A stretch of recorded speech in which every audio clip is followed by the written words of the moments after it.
Hello दोस्तों, स्वागत है आपका अपने YouTube चैनल यूनिक प्लस पर। मित्रों, उम्मीद करता हूँ कि आप सब लोग बेहतर होंगे, स्वस्थ होंगे, मस्त होंगे। मैं भी ठीक हूँ। दोस्तों, आज हम बात करते हैं आपके सामने अलंकार को लेकर। UP police special.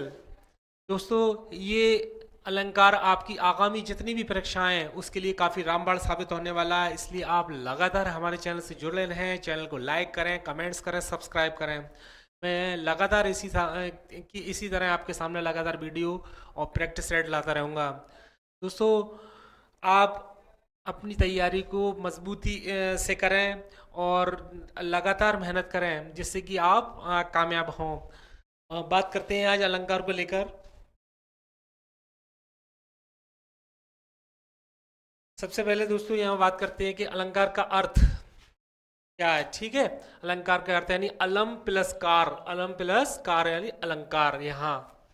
ठीक है, अलम ये हलंत है। ठीक है, आभूषण, अलम यानी आभूषण, प्लस कार, अलम प्लस कार होता है। इसमें अलम और कार दो शब्द हैं, इसमें अलम और कार दो शब्द हैं। ठीक है, अलम का अर्थ भूषण या सजावट होता है। अलम का अर्थ क्या होता है? भूषण या सजावट होता है। ठीक है, जैसे काव्य की शोभा बढ़ाने वाले तत्वों को भी अलंकार कहते हैं। जैसे कि काव्य की शोभा बढ़ाने वाले तत्वों को भी अलंकार कहा जाता है।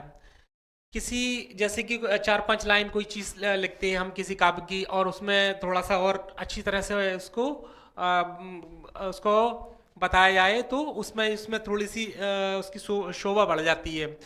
जैसे कि स्त्रियां अपने साज श्रृंगार के लिए आभूषणों का प्रयोग करती हैं। स्त्रियां अपनी साज और श्रृंगार के लिए अगर आभूषणों का प्रयोग करती हैं, अतएव आभूषण अलंकार कहलाते हैं। अतः यानी आभूषण ही अलंकार कहलाते हैं।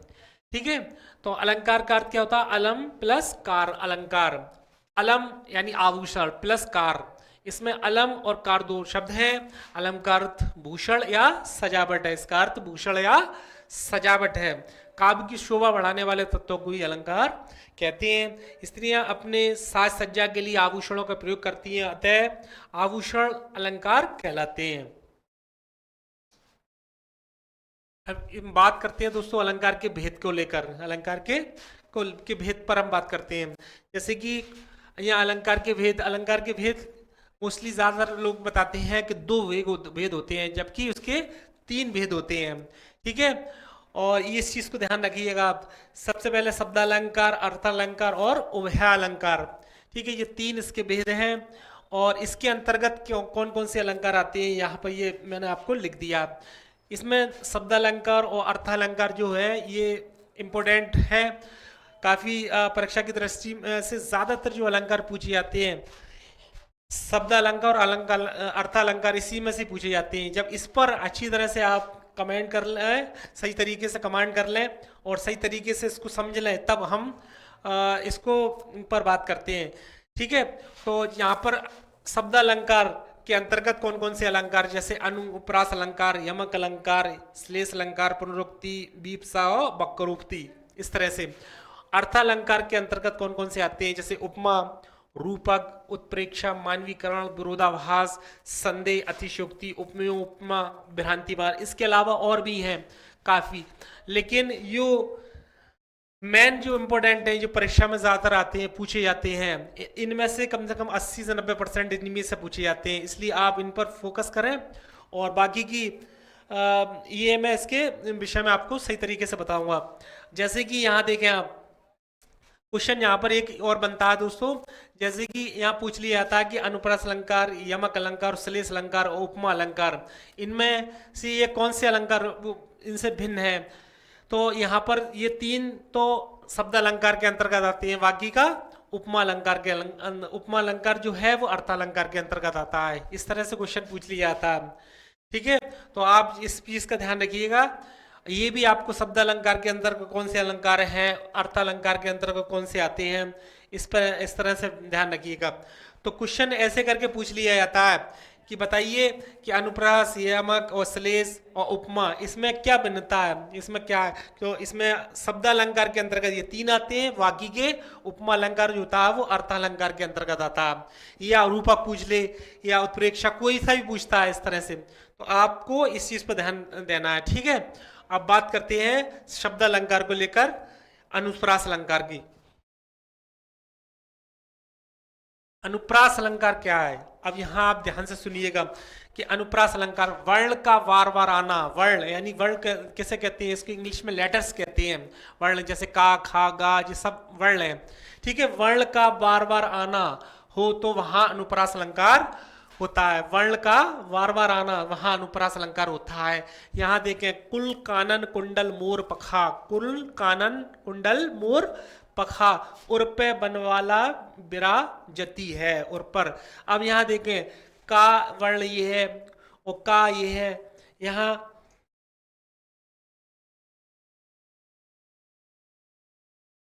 ये देखें का वर्ण यहाँ आया है, का ये का इस तरह से, ठीक है। और यहाँ देखें वाह और वाह ये इस तरह से। तो वर्ण का बार बार आना हो वहां अनुप्रास अलंकार कहलाता है। कुल कानन कुंडल मोर पखा और उर्पे बनवाल विराजती, इस तरह से। और यहाँ दूसरा देखा एक एग्जाम्पल और, जैसे चंदू के चाचा ने चंदू की चाची को चांदनी चौक में चांदनी रात में चांदी के चम्मच से चटनी चटाई। इसमें देखें कितनी बार आया चा, ये चा, ये चा, ये और ये, यहाँ तक देखें सब में चाचा आया।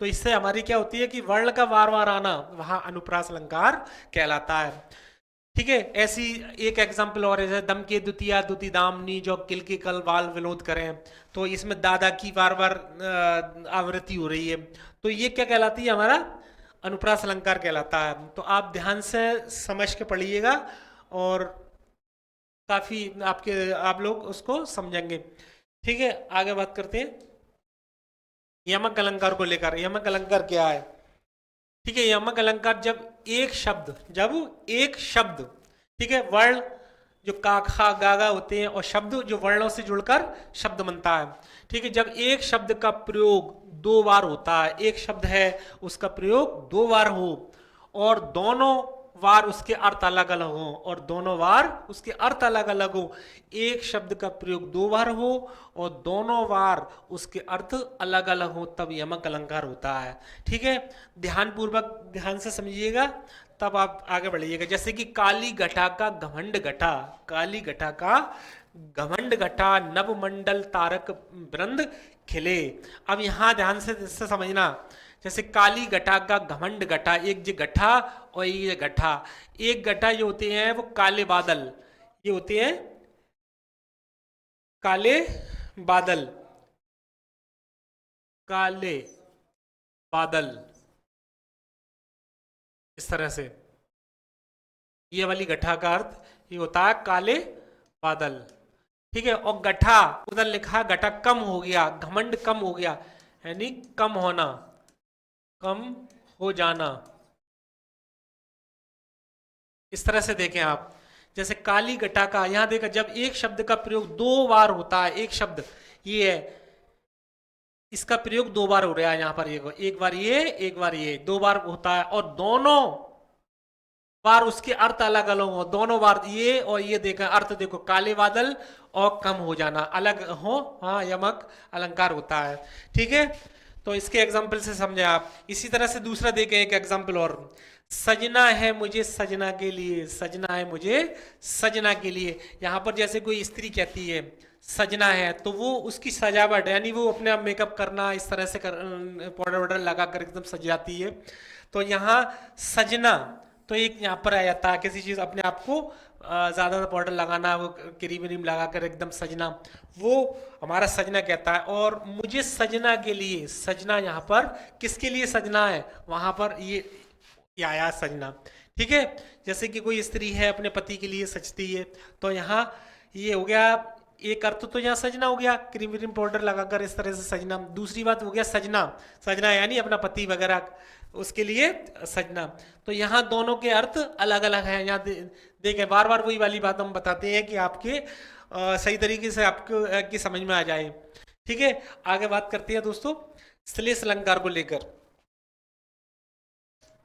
श्लेष अलंकार क्या है?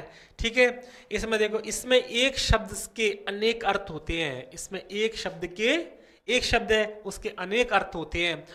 इनका अर्थ चिपकना होता है। इसका अर्थ क्या होता है? चिपकना होता है। और इसे श्लेष अलंकार कहते हैं। इसमें एक शब्द के अनेक अर्थ होते हैं। इसमें क्या होता था? ठीक है, ये मैं आपको बताऊंगा।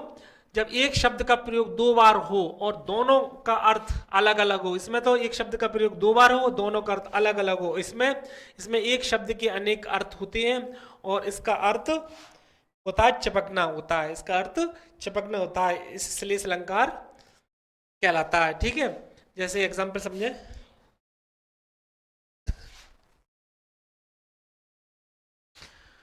मधुवन की छाती को देखो, मधुवन की छाती को देखो, सूखी कितनी इसकी कलियां। मधुवन की छाती को देखो, सूखी कितनी इसकी कलियां। यहां देखें आप, कलियां शब्द के अर्थ, कलियां शब्द के अर्थ, ये मैंने अभी बताया था कि इसमें एक शब्द के अनेक अर्थ होते हैं। इसका अर्थ चिपकना होता है। एक शब्द है, उसके अनेक अर्थ है। अब यहाँ कलियों का क्या क्या अर्थ है, यहाँ ध्यान से समझिएगा। मधुवन की छाती को देखो, सूखी कितनी इसकी कलियां, सूखी कितनी इसकी कलियां। कलियां शब्द के अर्थ, यहाँ एक कलियां जो होती है वो फूल खिलने से पहले की कली, जो फूल जो होता है उससे पहले छोटी सी जो कली खिलती है वो कली कहलाती है यहाँ पर। तो फूल खिलने से पहले की कली, ठीक है, वहां तो ये कलियां हो गई। और कलियां यहाँ होता है यौवन से पहले की अवस्था। यौवन यानी अपनी जवानी, कहने का मतलब यंग एज से पहले की अवस्था जो होती है यौवन, वो कलियां कहलाती हैं। ठीक है, तो इसके कलियां का अर्थ क्या? फूल खिलने से पहले की कली। और यहाँ एक कली का मतलब है यौवन से पूर्व की अवस्था, यौवन से पूर्व की अवस्था, इस तरह से। ठीक है, एक एग्जाम्पल और यहाँ पर समझे ध्यान से। जैसे कि यहाँ लिखा है कि चरण धरत चिंता करत, चरण धरत चिंता करत, चितवन चाहू ओर, चितवन चाहू ओर, चरण धरत चिंता करत, चितवन चाहू ओर, सुबरन को ढूंढत फिरत, सुबरन को, सुबरन, अब यहां देखें आप, सुबरन, बात इसकी हो रही है सुबरन को लेकर। सुबरन को ढूंढत फिरत, ढूंढते फिरते हैं। कौन कौन ढूंढ रहे हैं? कवि, व्यभिचारी और चोर, तीन लोग हैं।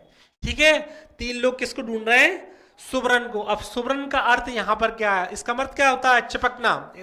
यहां देखे, मैंने आपको बताया था श्लेष अलंकार, इसमें एक शब्द है, यानी सुबरन हो गया यहाँ एक शब्द, और उसके एक शब्द के अनेक अर्थ होते हैं। तो यहाँ पर सुबरन जो लिखा है उसके के अनेक अर्थ हैं। सुबरन को कवि, व्यभिचारी और चोर अलग अलग तरीके से ढूंढ रहे हैं। अब कौन किस दृष्टि से उसको खोज रहा है, ढूंढ रहा है, यहाँ पर देखिएगा। इसमें एक शब्द के अनेक अर्थ होते हैं। इसका अर्थ होता है चिपकना, होता है, इसे श्लेष अलंकार कहते हैं। जहां इस पर ध्यान से सुनिएगा, जैसे कि मैंने एक एग्जाम्पल यहाँ बताया था, दूसरा एग्जाम्पल देखिएगा।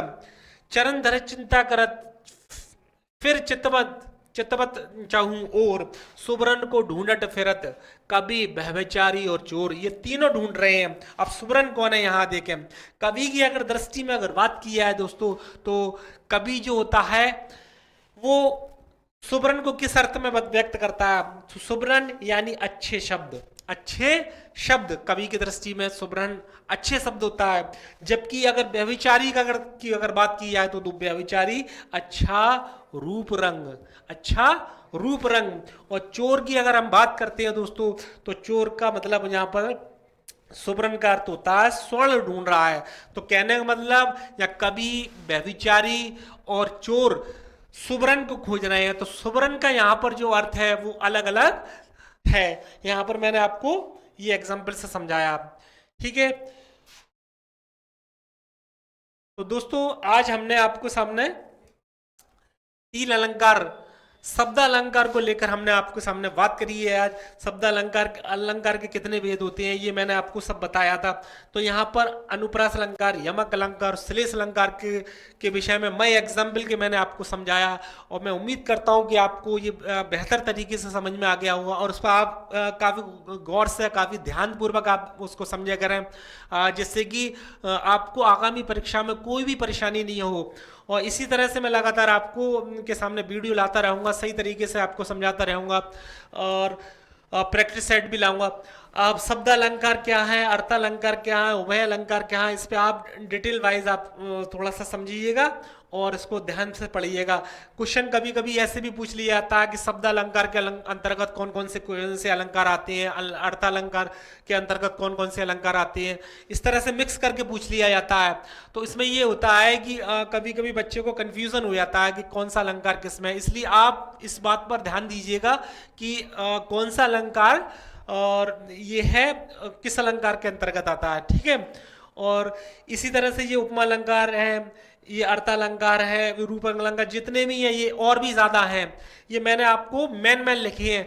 जो 80 से 90% जो परीक्षा में आते हैं क्वेश्चन, तो इन्हीं अलंकार दो में से आ जाते हैं ज्यादातर। तो पहले आप इस पर कंटेस्ट कर लीजिए, ध्यानपूर्वक इसको पढ़िए, पूरे मन से, पूरे तन से आप इसको पढ़िएगा, फिर उसके बाद में हम आगे बात करते हैं।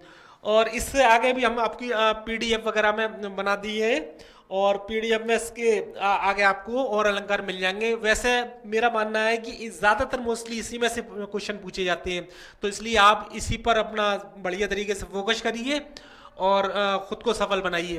तो दोस्तों, मैं लगातार आपके सामने इसी तरह से वीडियो लाता रहूँगा, और आप लगातार हमारे चैनल से जुड़ रहे हैं। आपका भी ये कर्तव्य बनता है कि आप लगातार हमारे चैनल को लाइक करें, कमेंट्स करें, सब्सक्राइब करें, क्योंकि हम भी लगातार आपके लिए मेहनत करते रहते हैं और लगातार नए नए वीडियो लाते हैं, प्रैक्टिस सेट लाते हैं।